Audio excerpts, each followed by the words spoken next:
ಇವತ್ತು ಬಂದಿರುವ ನಾವೆಲ್ಲರೂ ಒಂದು ಕಾರ್ಯವನ್ನು ಮಾಡಬೇಕು. ಏನು ಅಂದರೆ,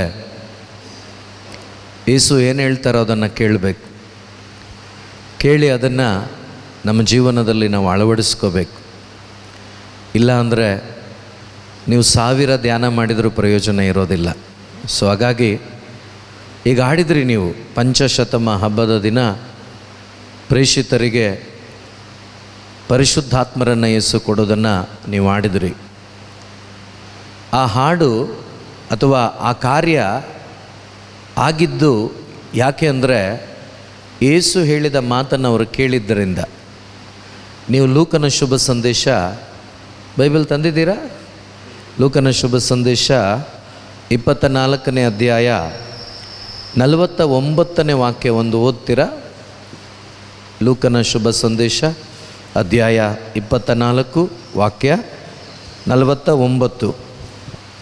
ಇದಕ್ಕೆಲ್ಲ ನೀವೇ ಸಾಕ್ಷಿಗಳು. ನೋಡಿ, ಯೇಸು ಸ್ವಾಮಿ ಅಲ್ಲಿ ಹೇಳ್ತಿದ್ದಾರೆ ಪ್ರೇಷಿತರನ್ನು ನೋಡಿ, ಇದಕ್ಕೆಲ್ಲ ನೀವೇ ಸಾಕ್ಷಿಗಳು. ನನ್ನ ಪಿತ ವಾಗ್ದಾನ ಮಾಡಿದ ವ್ಯಕ್ತಿಯನ್ನು ನಾನೇ ನಿಮಗೆ ಕಳುಹಿಸಿಕೊಡುವೆನು. ಸ್ವರ್ಗದಿಂದ ಬರುವ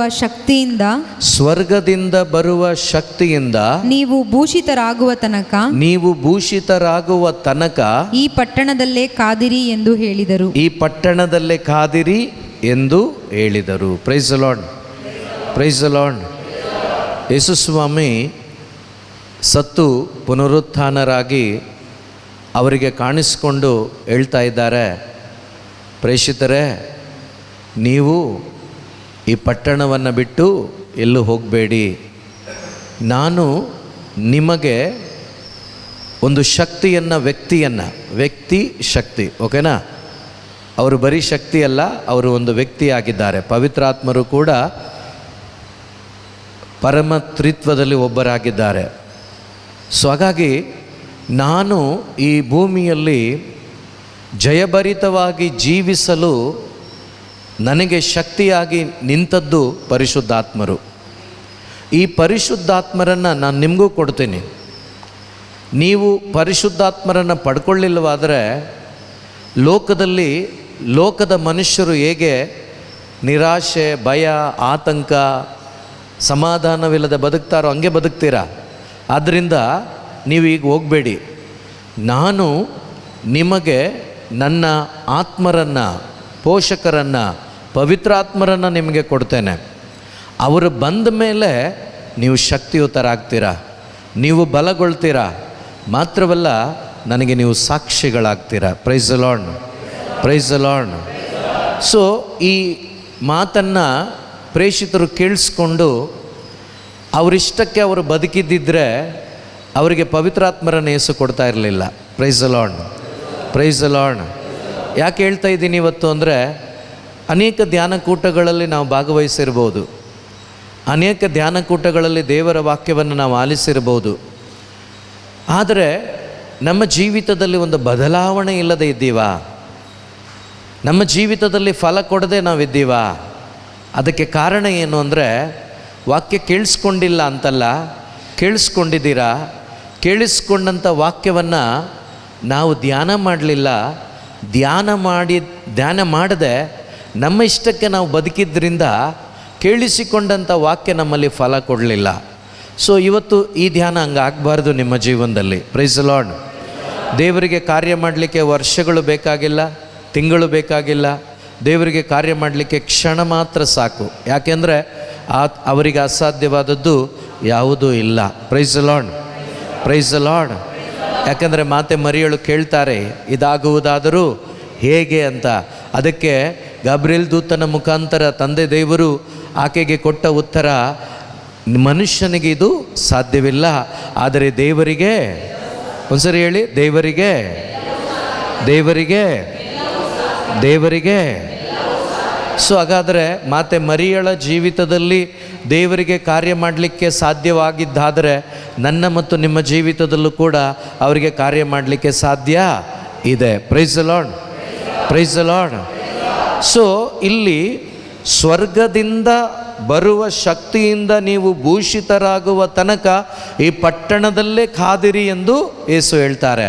ಈ ಮಾತನ್ನು ಕೇಳಿಸ್ಕೊಂಡು ಪ್ರೇಷಿತರು ಏನು ಮಾಡ್ತಾರೆ, ಮೇಲ್ಮಾಡಿಯಲ್ಲಿ ಒಟ್ಟಾಗಿ ಸೇರಿಕೊಂಡು ಯೇಸು ಹೇಳಿದ ಮಾತಿನಂತೆ ಅವರೇನು ಮಾಡ್ತಾರೆ, ಅಲ್ಲಿ ನಿರಂತರವಾಗಿ ಪ್ರಾರ್ಥಿಸ್ತಾ ಇರ್ತಾರೆ. Hallelujah, hallelujah.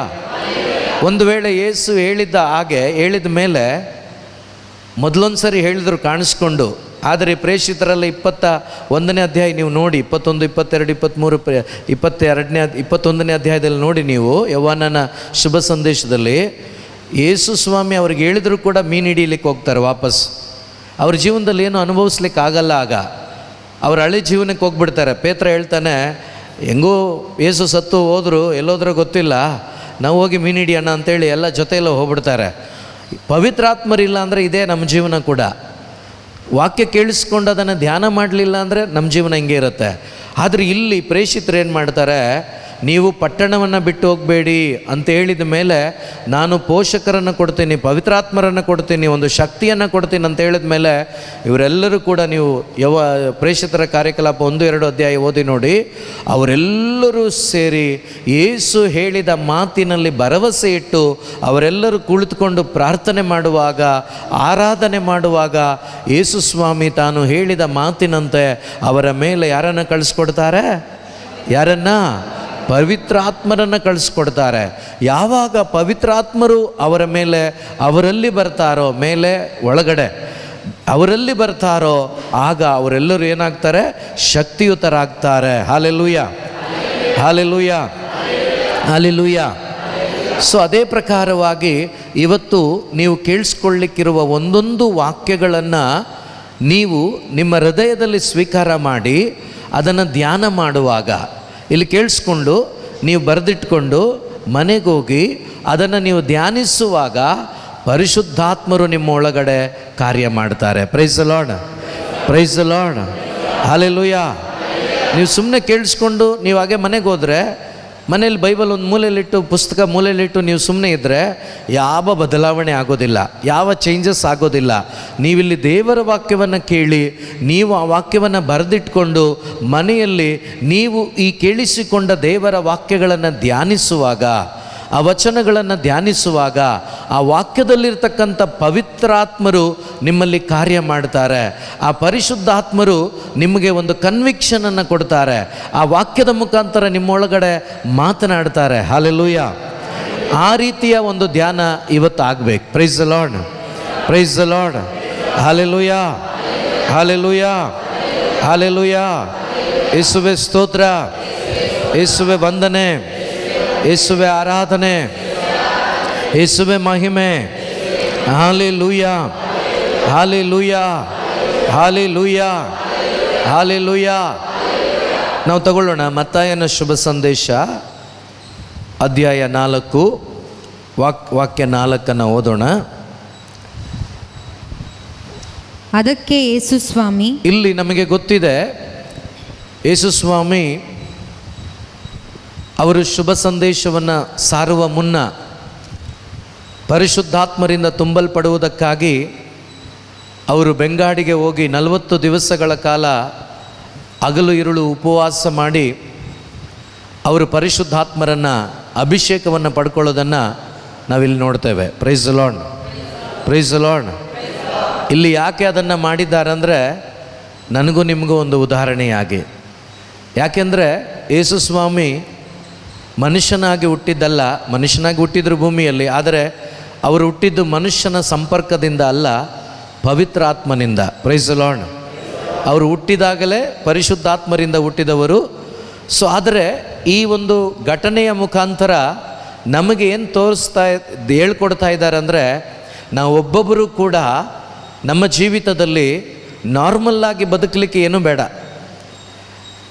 ಈಗ ನೀವೇನು ಬದುಕ್ತಾ ಇದ್ದೀರೋ ಅದೇ ಹೆಂಗೆ ಬದುಕ್ತಾ ಇದ್ದೀರೋ ನಿಮಗೆ ಗೊತ್ತಿದೆ. ಒಬ್ಬ ಮನುಷ್ಯ ನಿಜವಾಗಲೂ ದೇವರ ಚಿತ್ತದಂತೆ, ದೇವರ ಇಷ್ಟಕ್ಕೆ, ದೇವರ ಚಿತ್ತದ ಪ್ರಕಾರ ಬದುಕಬೇಕಾದ್ರೆ ಅವರಿಗೆ ಪವಿತ್ರಾತ್ಮ ಬೇಕೇ ಬೇಕು. ಒಂದು ನಾರ್ಮಲ್ ಮನುಷ್ಯ ಬದುಕಿ ಒಂದಿನ ಸಾಯಬೇಕು ಅಂಥ ಬದುಕಿಗೆ ಪವಿತ್ರಾತ್ಮರೇನು ಬೇಕಾಗಿಲ್ಲ, ದೇವರ ವಾಕ್ಯ ಕೂಡ ಬೇಕಾಗಿಲ್ಲ. ಸೊ ಅವ್ರು ಬರ್ಬೋದು, ಹೋಗ್ಬೋದು, ಹೇಗೋ ಹಾಗೆ ಬದುಕಿ ಒಂದು ದಿವಸ ಸತ್ತೋಗ್ಬೋದು. ಆದರೆ ನಮ್ಮನ್ನು ಆ ರೀತಿ ಬದುಕಲಿಕ್ಕಲ್ಲ ದೇವರು ಸೃಷ್ಟಿ ಮಾಡಿದ್ದು. ದೇವರು ನಮ್ಮನ್ನು ಸೃಷ್ಟಿ ಮಾಡಿರೋದು ಅವರ ಇಷ್ಟವನ್ನು ಅರಿತುಕೊಂಡು ಅವರ ಇಷ್ಟದಂತೆ ಭೂಮಿಯಲ್ಲಿ ಬದುಕಲಿಕ್ಕಾಗಿ ದೇವರು ನಮ್ಮನ್ನು ಸೃಷ್ಟಿ ಮಾಡಿದ್ದಾರೆ. ಸೊ ಹಾಗಾಗಿ ಇಲ್ಲಿ ದೇವರ ವಾಕ್ಯ ನಮಗೆ ಏನು ಹೇಳ್ತಾ ಇದೆ ಅಂದರೆ, ಈ ಭೂಮಿಯಲ್ಲಿ ನಮಗೂ ಕೂಡ ಶೋಧನೆಗಳಿದೆ, ನಮಗೂ ಕೂಡ ಅನೇಕ ಸಂದರ್ಭಗಳು, ಬಲಹೀನತೆಗಳಿದೆ. ಸೊ ಇದೆಲ್ಲವನ್ನು ಜಯಿಸಿ ನಾನು ಯೇಸುವನ್ನು ಹಿಂಬಾಲಿಸಬೇಕಾದ್ರೆ, ಯೇಸುವಿನಂತೆ ಬದುಕಬೇಕಾದ್ರೆ ನಮಗೆ ಪವಿತ್ರಾತ್ಮನ ಅಭಿಷೇಕ ಬೇಕು. ಶೋಧಕ ನಮ್ಮನ್ನು ಯಾವಾಗಲೂ ಶೋಧನೆ ಮಾಡ್ತಾನೆ ಇರ್ತಾನೆ. ಆ ಶೋಧಕನನ್ನು ಜಯಿಸಬೇಕಾದ್ರೆ ಯೇಸು ಹೇಗೆ ಅಭಿಷೇಕದಲ್ಲಿ ತುಂಬಲ್ಪಟ್ಟವರಾಗಿ ದೇವರ ವಾಕ್ಯವಾದ ಅವರು ವಾಕ್ಯದಿಂದಲೇ ಸೈತಾನನನ್ನು ಜಯಿಸ್ತಾರೆ. ಅದೇ ಪ್ರಕಾರವಾಗಿ ನಮಗೆ ಲೋಕದಲ್ಲಿ ಬೇರೆ ಯಾವ ಮಾರ್ಗದಿಂದನೂ ಶೋಧನೆಯನ್ನು, ಸೈತಾನನನ್ನು ಜಯಿಸಲಿಕ್ಕೆ ಸಾಧ್ಯ ಇಲ್ಲ. ಅವನನ್ನು ಜಯಿಸಲಿಕ್ಕೆ ಒಂದೇ ಒಂದು ಮಾರ್ಗ ದೇವರ ವಾಕ್ಯ ಅಥವಾ Yesu. Praise the Lord, praise the Lord. So ಅದನ್ನೇ ಇಲ್ಲಿ ನಮಗೆ ಮೂರು ಕಾರ್ಯಗಳ ಮುಖಾಂತರ ತೋರಿಸ್ಕೊಡ್ತಾ ಇದ್ದಾರೆ. ಓದೋಣ. 4. ಅದಕ್ಕೆ ಯೇಸು ಸ್ವಾಮಿ ಪವಿತ್ರ ಗ್ರಂಥದಲ್ಲಿ ಹೇಳಿರುವ ಪ್ರಕಾರ ಮಾನವನು ಜೀವಿಸುವುದು ಆಹಾರದಿಂದ ಮಾತ್ರವಲ್ಲ ದೇವರಾಡುವ ಪ್ರತಿಯೊಂದು ನುಡಿಯಿಂದ ಎಂದರು. Price the lord.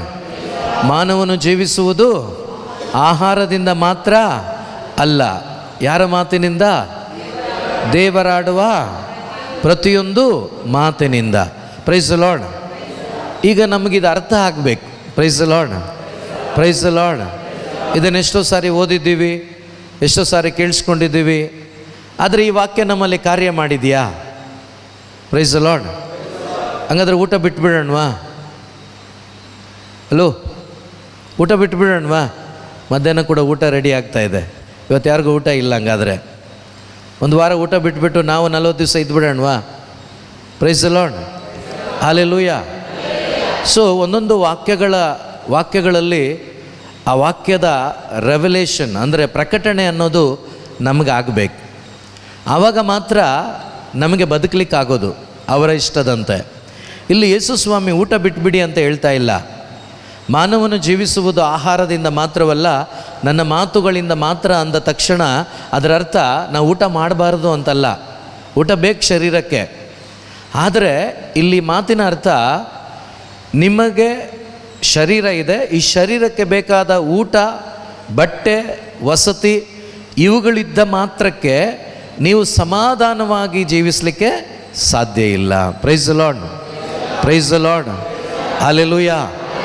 ಈ ವಾಕ್ಯದಲ್ಲಿ ದೇವರು ಏನು ಹೇಳಲಿಕ್ಕೆ ಬರ್ತಿದ್ದಾರೆ ಅಂದರೆ, ಈ ಭೂಮಿಯಲ್ಲಿ ನೀವು ಆನಂದವಾಗಿ ಬದುಕಬೇಕು, ಸಮಾಧಾನವಾಗಿ ಬದುಕಬೇಕು, ನೆಮ್ಮದಿಯಾಗಿ ಬದುಕಬೇಕು. ನಿಮ್ಮ ಕುಟುಂಬದಲ್ಲಿ ದೇವರ ಪ್ರೀತಿಯಲ್ಲಿ ನೆಲೆಗೊಂಡು ನೀವು ಜೀವಿಸಬೇಕು, ದೇವರ ಅನ್ಯೋನ್ಯತೆಯಲ್ಲಿ ನೀವು ಜೀವಿಸಬೇಕು. ಆಗ ಮಾತ್ರವೇ ನಿಮ್ಮ ಒಳಗಡೆ ಒಂದು ಸಮಾಧಾನವನ್ನು ನೀವು ಕಂಡುಕೊಳ್ಳಲಿಕ್ಕೆ ಸಾಧ್ಯ. ಉದಾಹರಣೆಗೆ, ಇವತ್ತು ಎಷ್ಟೋ ಮಂದಿ ಎಷ್ಟೋ ಕೋಟಿ ಹಣ ಇದ್ದರೂ, ಎಷ್ಟೇ ಸವಲತ್ತುಗಳಿದ್ದರೂ, ಎಷ್ಟೇ ಅನುಕೂಲಗಳಿದ್ದರೂ ಆತ್ಮಹತ್ಯೆ ಮಾಡ್ಕೊಂಡು ಸತ್ತೋಗಿದ್ದಾರೆ. Praise the Lord, praise the Lord, hallelujah. ಹಾಗಾದರೆ ಅವ್ರ ಹತ್ರ ಇರುವ ದುಡ್ಡಿಂದ ಬದುಕ್ಬೋದಾಗಿತ್ತಲ್ವಾ? ಅವ್ರ ಹತ್ರ ಎಲ್ಲ ಬದುಕಲಿಕ್ಕೆ ಬೇಕಾದ ಎಲ್ಲ ಅನುಕೂಲಗಳಿದೆಯಲ್ವಾ? ಯಾಕೆ ಸತ್ತೋದ್ರು? ಸಮಾಧಾನ ಇಲ್ಲ. ಸಮಾಧಾನ ದುಡ್ಡು ಕೊಡಲಿಕ್ಕಾಗಲಿಲ್ಲ. ಸಮಾಧಾನ ದುಡ್ಡಿಂದ ಅವರು ಪಡ್ಕೊಳ್ಳಿಕ್ಕಾಗಲಿಲ್ಲ. ಈ ಪ್ರಪಂಚದಲ್ಲಿ ಸಮಾಧಾನ, ಆನಂದ, ನೆಮ್ಮದಿ ಕೊಡಲಿಕ್ಕೆ ಸಾಧ್ಯವಾಗೋದು ಒಬ್ಬರಿಗೆ ಮಾತ್ರವೇ, ಯೇಸುವಿಗೆ. Hallelujah, hallelujah. ಅದನ್ನೇ ಯೇಸು ಹೇಳ್ತಾ ಇರೋದು ಇಲ್ಲಿ. ಏನಂತ? ನೀವು ಕೇವಲ ಈ ಲೋಕದಲ್ಲಿ ಸಿಗುವಂಥ ಆಹಾರದಿಂದ ಏನೆಲ್ಲ ಸಿಗ್ತದೋ ಅದರಿಂದ ನೀವು ಸಮಾಧಾನವಾಗಿ ಬದುಕಲಿಕ್ಕೆ ಸಾಧ್ಯನೇ ಇಲ್ಲ. ನೀವು ಆನಂದವಾಗಿ ಸಮಾಧಾನವಾಗಿ ಬದುಕಲಿಕ್ಕೆ ಬೇಕಾಗಿದ್ದು ನಾನು, ನನ್ನ ಮಾತುಗಳು. Price the Lord, praise the Lord, hallelujah. ಈ ಮಾತುಗಳು ಎಲ್ಲಿರಬೇಕು ಅಂದರೆ ನಮ್ಮ ಹೃದಯದಲ್ಲಿರಬೇಕು. ಹಲ್ಲೆಲೂಯಾ. ಸುಮಾರು ಜನ ನಾವು ವಾಕ್ಯವನ್ನು ಕೇಳಿಸ್ಕೋತೀವಿ, ಧ್ಯಾನ ಕೂಡ ಮಾಡ್ತೀವಿ. ಎಷ್ಟೋ ವರ್ಷಗಳು ಎಷ್ಟೋ ಕಡೆಗಳಲ್ಲಿ ಧ್ಯಾನಕೂಟಗಳನ್ನು ಮಾಡಿ ಬರ್ತಾರೆ. ಮಾಡಿ ಬಂದು ಕೂಡ ಹೇಳ್ತಾರೆ, ನಮಗೆ ಸಮಾಧಾನ ಇಲ್ಲ ಬ್ರದರ್, ನಮಗೆ ನೆಮ್ಮದಿ ಇಲ್ಲ ಬ್ರದರ್, ನಮಗೆ ಬದುಕಲಿಕ್ಕೆ ಆಸೆ ಇಲ್ಲ ಬ್ರದರ್, ಸತ್ತೋಗ್ಬಿಡೋಣ ಅನಿಸುತ್ತೆ ಬ್ರದರ್. ಕಾರಣ ಏನು? ವಾಕ್ಯ ಕೇಳಲಿಲ್ವಾ? ಕೇಳ್ತಾ ಇದ್ದಾರೆ. ಬಲಿಪೂಜೆಗಳಲ್ಲಿ ಭಾಗವಹಿಸಲಿಲ್ವಾ? ಭಾಗವಹಿಸ್ತಾ ಇದ್ದಾರೆ. ಕುಟುಂಬ ಪ್ರಾರ್ಥನೆ ಮಾಡಲಿಲ್ವಾ? ಮಾಡ್ತಿದ್ದಾರೆ. ಆದರೂ ಕೂಡ ಈ ಚಿಂತೆಗಳು, ಈ ಒಂದು ಆಲೋಚನೆಗಳು, ಸೈತಾನನ ಯೋಚನೆಗಳು ಯಾಕೆ ಬರ್ತದೆ? ಕಾರಣ ಏನು? ಕಾರಣ ವಾಕ್ಯ ಒಳಗಡೆ ಇಲ್ಲ. Praise the Lord, praise the lord. ವಾಕ್ಯ ಎಲ್ಲಿಲ್ಲ? ನಮ್ಮ ಹೃದಯದಲ್ಲಿಲ್ಲ, ನಮ್ಮ ಅಂತರಂಗದಲ್ಲಿಲ್ಲ. ಯಾವಾಗ ನಿಮ್ಮ ಅಂತರಂಗದಲ್ಲಿ ದೇವರ ವಾಕ್ಯ ಇರ್ತದೋ, ಯೇಸು ಇರ್ತಾರೋ, ಖಂಡಿತವಾಗಲೂ ಸಾಯಬೇಕಂತ ಆಸೆ ಬರೋದಿಲ್ಲ, ಆ ಯೋಚನೆ ಬರೋದಿಲ್ಲ. ಬದಲಾಗಿ ನನ್ನ ಯೇಸುವಿಗಾಗಿ ನಾನು ಬದುಕಬೇಕಂತ ಆಸೆ ಬರುತ್ತೆ. Hallelujah, hallelujah. ಎಷ್ಟು ಜನಕ್ಕೆ ಬದುಕಬೇಕಂತ ಆಸೆ ಇದೆ? ನಿಮ್ಮಿಷ್ಟದಂತೆ ಅಲ್ಲ, ಯೇಸುವಿನ ಇಷ್ಟದಂತೆ. Praise the Lord, hallelujah, hallelujah. So ಅದರಿಂದ ದೇವರ ಒಂದೊಂದು ಮಾತುಗಳನ್ನು ಸರಿಯಾಗಿ ನಾವು ಅರ್ಥ ಮಾಡಿಕೊಂಡ್ರೆ ನಿಜವಾಗ್ಲೂ ಭಾಳ ಆನಂದಕರವಾಗಿ ಬದುಕ್ಬೋದು ಈ ಭೂಮಿಯಲ್ಲಿ. ನೀವು ಅನೇಕ ಶತ್ರುಗಳ ಮಧ್ಯದಲ್ಲಿದ್ದರೂ ಕೂಡ, ಕತ್ತಲೆಯ ಮಧ್ಯೆ ಇದ್ದರೂ ಕೂಡ, ಅನೇಕ ರೀತಿಯ ವಂಚನೆಗಳ ಮಧ್ಯದಲ್ಲಿದ್ದರೂ ಕೂಡ ನಿಮ್ಮ ಹೃದಯದಲ್ಲಿ ಯೇಸು ಇದ್ದರೆ ನೀವು ಸಮಾಧಾನವಾಗಿ ಬದುಕಲಿಕ್ಕೆ ಸಾಧ್ಯ ಇದೆ. Hallelujah, hallelujah, hallelujah, hallelujah. So ಅದರಿಂದ ಅಲ್ಲಿ ಆ ಒಂದು ವಾಕ್ಯ ಮುಂದುವರಿಸೋಣ. ಅದನ್ನು ಬಳಿಕ ಪಿಶಾಚಿ ಅವರನ್ನು ಆಹಾರದಿಂದ ಮಾತ್ರವಲ್ಲ ದೇವರಾಡುವ ಪ್ರತಿಯೊಂದು ನುಡಿಯಿಂದ ಎಂದರು, ನುಡಿಯಿಂದ ಎಂದರು. Price the Lord, praise the Lord. Hallelujah, hallelujah, hallelujah. ಓದಿ. ಬಳಿಕ ಪಿಶಾಚಿ ಅವರನ್ನು ಪವಿತ್ರ ನಗರಕ್ಕೆ, ಅಂದರೆ ಜೆರುಸಲೇಮಿಗೆ ಕರೆದೊಯ್ದು ಮಹಾದೇವಾಲಯದ ಗೋಪುರದ ತುದಿಯ ಮೇಲೆ ನಿಲ್ಲಿಸಿ, ನೀನು ದೇವರ ಪುತ್ರನೆಂಬುದು ಸತ್ಯವಾದರೆ ಕೆಳಕ್ಕೆ ಧುಮುಕು, ಏಕೆಂದರೆ ಪವಿತ್ರ ಗ್ರಂಥದಲ್ಲಿ ಬರೆದಿರುವ ಪ್ರಕಾರ ದೇವರೇ ತಮ್ಮ ದೂತರಿಗೆ ಆಜ್ಞೆ ಮಾಡುವರು ಮತ್ತು ಇವರು ನಿನ್ನ ಕಾಲುಗಳು ಕಲ್ಲುಗಳಿಗೆ ತಾಕದಂತೆ ನಿನ್ನನ್ನು ಕೈಗಳಲ್ಲಿ ಆತುಕೊಳ್ಳುವರು ಎಂದಿತು. Praise the Lord, hallelujah. ನೋಡಿ, ದೇವರ ವಾಕ್ಯ ಸೈತಾನನಿಗೂ ಕೂಡ ಭಾಳ ಚೆನ್ನಾಗಿ ಗೊತ್ತು ಅಂತೇಳಿ ಇಲ್ಲಿ ನಮ್ಗೆ ಅರ್ಥ ಆಗತ್ತೆ. ಈ ಒಂದು ಭಾಗ 91ನೇ ಕೀರ್ತನೆಯ ಭಾಗ. Price the lord. ಇದನ್ನು ಯಾರಿಗೆ ಹೇಳ್ತಾ ಇದ್ದಾರೆ? ಇದೀರಾ ಇಲ್ಲೇ? ಸೈತಾನ ಯೇಸುವಿಗೆ ಹೇಳ್ತಾ ಇದ್ದಾನೆ. Price the lord. ಸೈತಾನ ಯೇಸು ಸ್ವಾಮಿಗೆ ದೇವರ ವಾಕ್ಯ ಹೇಳ್ತಾ ಇದ್ದಾನೆ. Hallelujah, hallelujah. ಹಾಗಾದರೆ ಸೈತಾನನಿಗೂ ಕೂಡ ದೇವರ ವಾಕ್ಯ ಗೊತ್ತು ಅಂತ ಕನ್ಫರ್ಮ್ ಆಯಿತು ಅಲ್ವಾ? Price the lord. ಆದ್ದರಿಂದ ನಾವು ಕೂಡ ಬೋಧನೆಗಳನ್ನು ಕೇಳುವಾಗ ಇದು ಯಾರು ಮಾಡ್ತಾ ಇದ್ದಾರೆ ಬೋಧನೆ? ಪವಿತ್ರ ಆತ್ಮರಿಂದ ಬರ್ತಾ ಇದೆಯೋ ಅಥವಾ ಮನುಷ್ಯನಿಂದ ಬರ್ತಾ ಇದೆಯೋ, ಮಾನುಷಿಕವಾಗಿ ಬರ್ತಾ ಇದೆಯೋ, ನಾವು ಸ್ವಲ್ಪ ಗ್ರಹಿಸ್ಕೋಬೇಕು. ಯಾವಾಗ ಈ ಗ್ರಹಿಕೆ ನಮಗೆ ಸಿಗುತ್ತೆ ಅಂದರೆ ಪವಿತ್ರ ಆತ್ಮರನ್ನು ಪಡ್ಕೊಂಡ್ರೆ ಮಾತ್ರ. ದೇವ್ರು ಹೇಳ್ತಾರಲ್ವ, ಒಬ್ಬ ಹೊಸದಾಗಿ ಹುಟ್ಟಬೇಕು ಅಂತೇಳಿ. ಒಬ್ಬ ಹೊಸದಾಗಿ ಹುಟ್ಟದಿದ್ದರೆ ಈ ಬೋಧನೆ ಯಾರ ಬಾಯಿಂದ ಬರ್ತಾ ಇದ್ರೂ ಕೂಡ ಅದು ಯಾರು ಮಾತಾಡ್ತಾ ಇದ್ದಾರೆ ಅಂತ ಗುರುತಿಸ್ಲಿಕ್ಕಾಗಲ್ಲ. ಒಬ್ಬ ಹೊಸದಾಗಿ ಹುಟ್ಟಿದಾಗ ಅವನಿಗೆ ಗೊತ್ತಾಗುತ್ತೆ, ಇದು ಪವಿತ್ರಾತ್ಮರು ಮಾತಾಡ್ತಾ ಇದ್ದಾರೆ, ಇದು ದೇವರು ಮಾತಾಡ್ತಾ ಇದ್ದಾರೆ, ಇದನ್ನು ನಾನು ಸ್ವೀಕಾರ ಮಾಡ್ಕೋಬೇಕು ಅಂತೇಳಿ. ಇವತ್ತೇನಾಗ್ತಾ ಇದೆ ಅಂದರೆ, ಯಾರೆಲ್ಲ ಬೋಧನೆ ಮಾಡ್ತಾರೋ ಎಲ್ಲ ಬೋಧನೆ ಕೇಳ್ತೀವಿ, ಯಾರೆಲ್ಲ ಏನೆಲ್ಲ ಹೇಳ್ತಾರೋ ಅದನ್ನೆಲ್ಲ ಮಾಡ್ತೀವಿ, ಕೊನೆಗೆ ಅದರಿಂದ ಫಲ ಏನೂ ಸಿಗೋದಿಲ್ಲ. ಕೊನೆಗೆ ಯಾವುದು ಬೇಡ, ಯೇಸುನೂ ಬೇಡ ಅಂತ ಬಿಟ್ಬಿಡ್ತೀವಿ ಸುಮಾರು ಜನ. Price the lord. ಚರ್ಚು ಬೇಡ, ಪ್ರೇಯರು ಬೇಡ, ಬೈಬಲು ಬೇಡ ಅಂತ ಬಿಟ್ಟವ್ರು ಎಷ್ಟೋ ಜನ ಇದ್ದಾರೆ. ಆ ರೀತಿ ಆಗಬಾರ್ದು. ನಿಮಗೆ ಆ ದೇವರ ವಾಕ್ಯವನ್ನು ಆಲಿಸುವಾಗ ಇದು ದೇವರು ಮಾತಾಡ್ತಾ ಇದ್ದಾರೆ ಅನ್ನುವ ಕನ್ವಿಕ್ಷನ್ ನಿಮಗೆ ಸಿಗಬೇಕು. ಆ ರೀತಿಯಲ್ಲಿ ನಾವು ನಮ್ಮ ಅಂತರಂಗವನ್ನು ದೇವರ ವಾಕ್ಯದ ಮುಖಾಂತರ ತಯಾರಿ ಮಾಡ್ಕೋಬೇಕು. ಮೂರನೇದಾಗಿ ಓದ್ಬಿಡೋಣ 8ನೇ ವಾಕ್ಯ.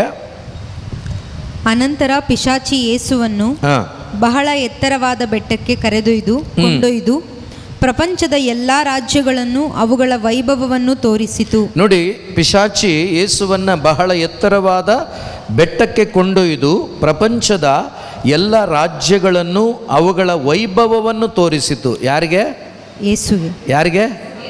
ಇಡೀ ಪ್ರಪಂಚವನ್ನು ಉಂಟು ಮಾಡಿದ್ದು ಯಾರು? ಯಾರು? ಈಗ ಪಿಶಾಚಿ ಯಾರಿಗೆ ತೋರಿಸ್ತಾ ಇದ್ದಾನೆ ಇದೆಲ್ಲ ವೈಭವವನ್ನು? ಯಾಕೆ? ಈಗ ಯಾರ ಕೈಲಿದೆ ಇದೆಲ್ಲ ವೈಭವ? ಹಲೋ, ಯಾರ ಕೈಲಿದೆ ಎಲ್ಲ ವೈಭವ? ಈಗ ಸೈತಾನನ ಕೈಯಲ್ಲಿ ಅಂತ ಕೆಲವರು ಹೇಳ್ತಿದ್ದೀರಾ. ಸೈತಾನನ ಕೈಲ? ಇಲ್ಲ ಇಲ್ಲ. ಇನ್ಯಾರ ಕೈಲಿ? ಮತ್ತು ಯೇಸು ಕೈಲಿದ್ದರೆ ಇವನು ಯಾಕೆ ಹೇಳಬೇಕು? ಎಲ್ಲವನ್ನು ತೋರಿಸಿ. ಹಾಂ, ನೋಡಿ ಏನು ಹೇಳ್ತಾರೆ, ಆನ್ಸರ್ ಇದೆ ನೋಡಿ ಅಲ್ಲೇ. ಓಕೆ, ಓದಿ. ನೀನು ನನಗೆ ಅಡ್ಡ ಬಿದ್ದು ಆರಾಧಿಸುವೆಯಾದರೆ ಇವೆಲ್ಲವನ್ನು ನಿನಗೆ ಕೊಡಬಲ್ಲೆ ಎಂದಿತು. ಇದೆಲ್ಲವನ್ನು ಯಾರಿಗೆ ಕೊಡ್ತಾನಂತೆ? ಯಾರಿಗೆ? ಹಾಗಾದರೆ ಇಡೀ ಲೋಕದ ವೈಭವ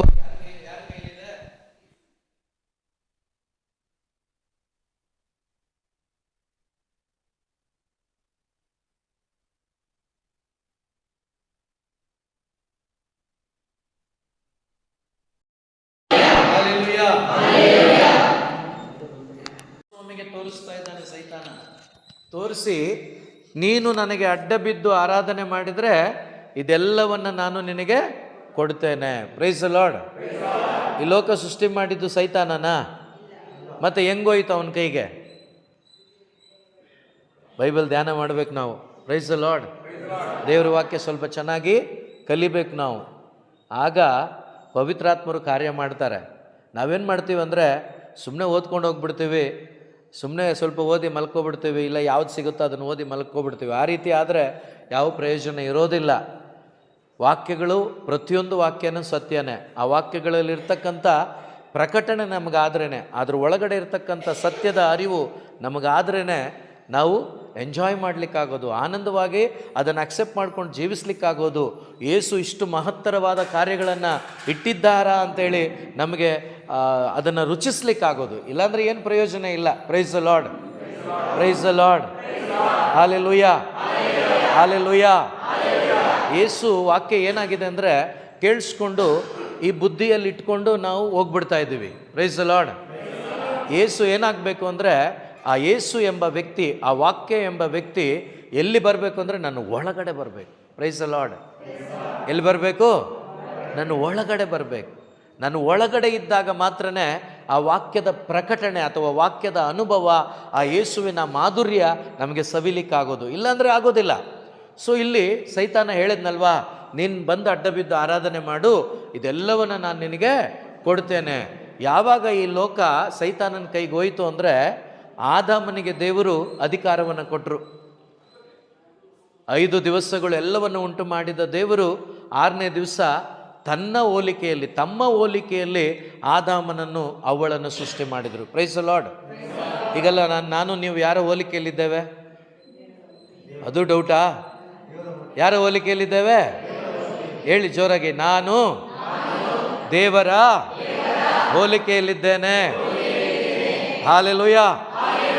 ದೇವರು ಬಹಳ ಪ್ರೀತಿಯಿಂದ ನನ್ನನ್ನು ನಿಮ್ಮನ್ನು ಅವರ ಹೋಲಿಕೆಯಲ್ಲಿ ಉಂಟು ಮಾಡಿ ಅವರು ಉಂಟು ಮಾಡಿದ ಆ ತೋಟವನ್ನು, ಆ ತೋಟದಲ್ಲಿ ಅವರನ್ನು ಇಟ್ಟು ಇದೆಲ್ಲವನ್ನು ನೀವು ಅನುಭವಿಸಿ, ಇದೆಲ್ಲವನ್ನು ನೀವೇ ಉಪಯೋಗಿಸಿ, ಚೆನ್ನಾಗಿರಿ, ಸಂತೋಷವಾಗಿರಿ, ಆನಂದವಾಗಿರಿ ಅಂಥೇಳಿ ಕೊನೆಗೆ ಅವ್ರು ಹೇಳ್ತಾರೆ, ಈ ಒಂದು ಮರದ ಹಣ್ಣನ್ನು ಮಾತ್ರ ತಿನ್ನಬೇಡಿ, ತಿಂದರೆ ಏನಾಗ್ತೀರಾ? ಅಯ್ಯೋ ದೇವ್ರೆ, ಅದೇನೆ ಒಳಿತು ಕೆಡುಕುಗಳನ್ನು ಅರಿವನ್ನು ಉಂಟು ಮಾಡುವ ಮರ ಅಲ್ಲಿಟ್ಟಿದ್ರಲ್ವಾ. ಸೊ ಒಳಿತು ಕೆಡುಕು 2 ಮರ ಇದೆ ಅಲ್ಲಿ, ಓಕೆನಾ. ಸೊ ಈ ಮರ ಒಳಿತು, ಈ ಮರ ಕೆಡುಕು ಅಲ್ವಾ. ಈ ಮರದ ಹಣ್ಣನ್ನು ತಿನ್ನಬೇಡಿ, ತಿಂದರೆ ಏನಾಗ್ತೀರಾ? ಸತ್ತೋಗ್ತೀರಾ. Praise the Lord. ತಿಂದರೆ ಏನಾಗ್ತೀರಾ? ಸೊ ಅಲ್ಲಿ ದೇವರು ಹೇಳಿದ ಆ ಮಾತನ್ನು ಮೀರ್ತಾರೆ. ಯಾರು? ಅವ್ವಳು, ಆದಾಮ. ಇಬ್ಬರು ಕೂಡ ದೇವರು ತಿನ್ನಬಾರದು ಎಂದು ಹೇಳಿದ ಆ ಹಣ್ಣನ್ನು ತಿಂದಾಗ ಅವರೇನಾಗ್ತಾರೆ? ಆತ್ಮದಲ್ಲಿ ಸತ್ತು ಹೋಗ್ತಾರೆ. Price the lord. ಈವರೆಗೂ ಅವರು ದೇವರ ಮಾತಿಗೆ ವಿಧೇಯರಾಗಿ ನಡೀತಾ ಇದ್ರು. ದೇವರ ಮಾತಿಗೆ ವಿಧೇಯರಾಗಿ ಜೀವಿಸುತ್ತಿದ್ದ ಆದಾಮನು, ಅವಳು ಈಗ ತಿನ್ನಬಾರದು ಎಂದು ಹೇಳಿದ ಆ ಹಣ್ಣನ್ನು ತಿನ್ನುವುದರ ಮುಖಾಂತರ ದೇವರ ವಾಕ್ಯಕ್ಕೆ ಏನಾದರೂ ಅವಿಧೇಯರಾದರು ಅವರು. Price the Lord, praise the lord. ದೇವರ ವಾಕ್ಯಕ್ಕೆ ಅವಿಧೇಯರಾದರು. ಯಾವಾಗ ದೇವರ ವಾಕ್ಯಕ್ಕೆ ಅವಿಧೇಯರಾದರೋ, ಸೈತಾನನ ಮಾತಿಗೆ ವಿಧೇಯರಾದರೋ, ಅವರಿಗೆ ಕೊಟ್ಟ ಅಧಿಕಾರ ಯಾರಿಗೆ ಶಿಫ್ಟ್ ಆಯಿತು ಅಂದರೆ ಸೈತಾನನಿಗೆ ಸಿಕ್ತು. Price the Lord, hallelujah. ಎಲ್ಲದರ ಮೇಲೆ ದೊರೆತನ ಮಾಡಲಿಕ್ಕೆ ಅಧಿಕಾರ ಕೊಟ್ಟಿದ್ದ ದೇವರು ಯಾರಿಗೆ? ಆದಾಮನಿಗೆ. ಆದರೆ ಆದಾಮನು ದೇವರಿಗೆ ಅವಿಧೇಯನಾದ ಕಾರಣ, ಇವನು ಸೈತಾನನಿಗೆ ವಿಧೇಯನಾದ ಕಾರಣ ಈ ಅಧಿಕಾರ ಯಾರಿಗೋಯ್ತು? ಸೈತಾನನಿಗೋಯ್ತು. Praise the Lord, praise the Lord. ಸುಮಾರು 4,000 ವರ್ಷಗಳು ದೇವರು ಕಾದರು. ಯಾವ ರೀತಿಯಲ್ಲಿ? ಈ ಮನುಷ್ಯನನ್ನು ಹೇಗಾದರೂ ಮಾಡಿ ಅವನ ಆತ್ಮ ಸತ್ತೋಗಿದೆಯಲ್ವಾ, ಈಗ ದೇವರ ವಾಕ್ಯ ಮೀರಿದಾಗ ಆದಾಮ ದೇವರ ವಾಕ್ಯವನ್ನು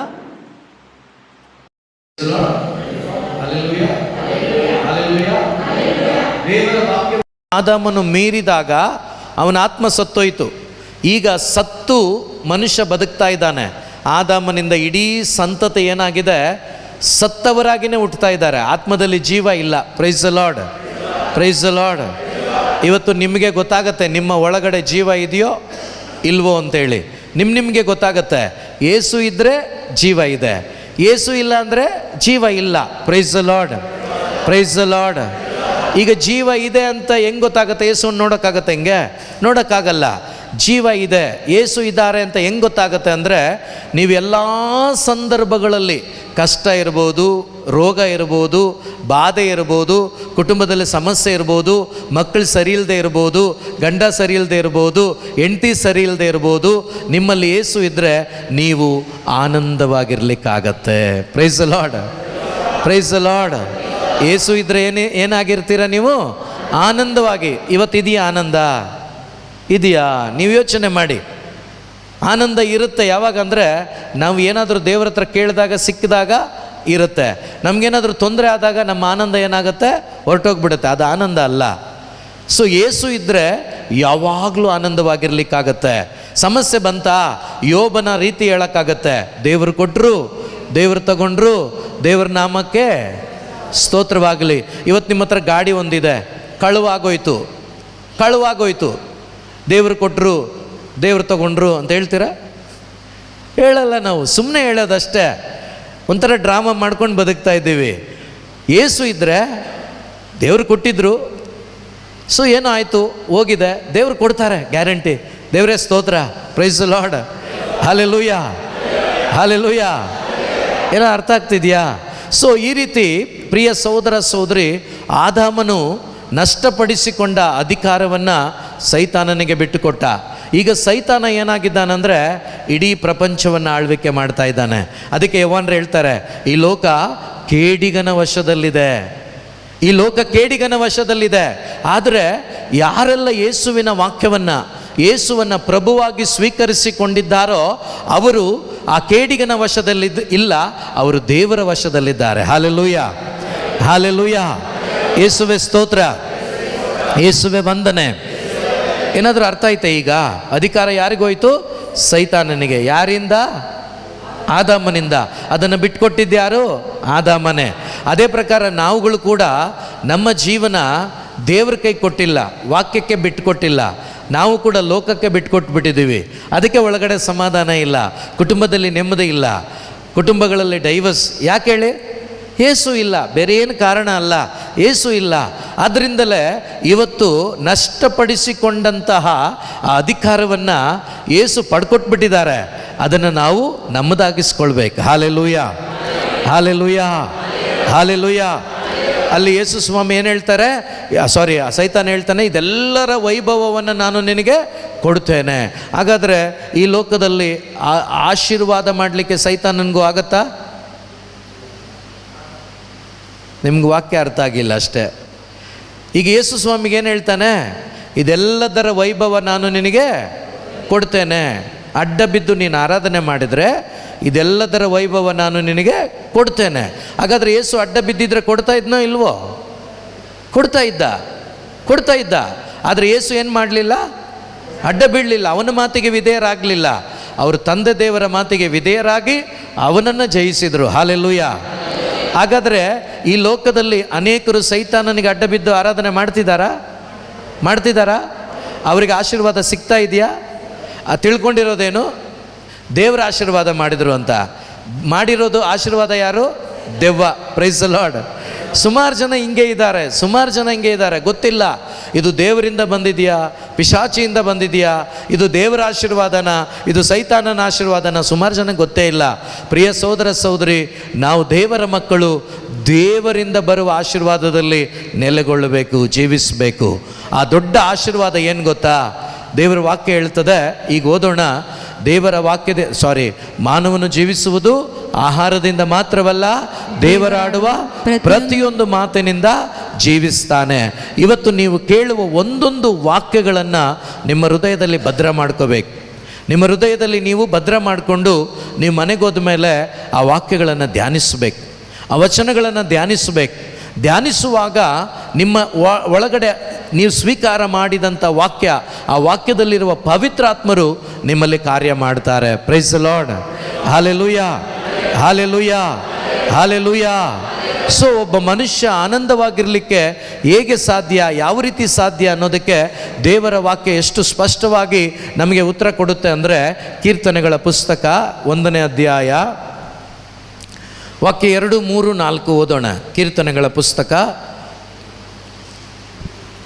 ಪುಸ್ತಕ 1ನೇ ಅಧ್ಯಾಯ 2, 3, 4.